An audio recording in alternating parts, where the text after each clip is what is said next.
Les étudiants du centre universitaire de Mayotte ne sont jamais loin de la bonne réponse quand il s'agit de définir le mot illettrisme. Un phénomène qui concernerait 58% de la population en âge de travailler de l'île. C'est le fait de ne pas savoir lire ni écrire. Les élèves ont du mal à lire, à écrire et même pour certains qui ont du mal à comprendre.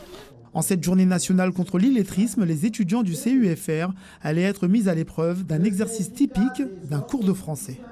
Un apprentissage qui va se faire à travers une dictée géante, une grande rangée pour un seul pupitre, une feuille à carreaux, un stylo pour chaque élève dans cet immense amphithéâtre qui fait office de salle de classe. La dernière fois que j'ai fait une dictée, ça remonte de loin de ce que je me souviens, c'était en 6e. À la table des correcteurs, des enseignants. L'écrivain Nassura Toumani qui prête pour l'occasion un conte pédagogique et le linguiste Spello. Il y a beaucoup de pièges grammaticaux. Et ce sont ces pièges grammaticaux-là que j'ai mis à disposition donc des enseignants pour qu'ils puissent, bien sûr, avec leurs élèves, travailler cette grammaire française qui est quand même difficile. Ma joie particulière de lire un texte d'ici, écrit par un auteur d'ici et adressé à des étudiants d'ici. À côté de ce Bauge se trouvait un champ de manioc et un champ de patates douces. Personnellement, cette dictée était facile. C'est une dictée que je pourrais faire à mes élèves dans le futur. Pour moi, ça va. Sauf que j'ai fait quelques erreurs.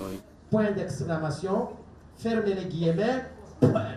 J'ai pas envie de corriger ma copie parce que tout ce qui est accord, c'est pas trop mon truc. Parfois, tu confondais certains mots avec d'autres, comme Bauge, on entendait Borge, et la plupart des élèves ont dû faire la faute. Se surpasser en orthographe, s'amuser avec les lettres en partageant un beau texte rythmé, voilà le but de cette grande dictée.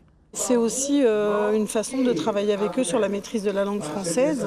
Et puis c'est une occasion comme une autre, mais de manière très ludique, de travailler une dictée et de faire une correction orthographique. Cette sensibilisation est importante parce qu'elle permet aussi de proposer un vrai moment de formation et de revenir un petit peu sur toutes les richesses, mais aussi les difficultés de la langue. La France compte 2,5 millions de personnes en situation d'illettrisme, soit 7% de la population âgée de 18 à 65 ans.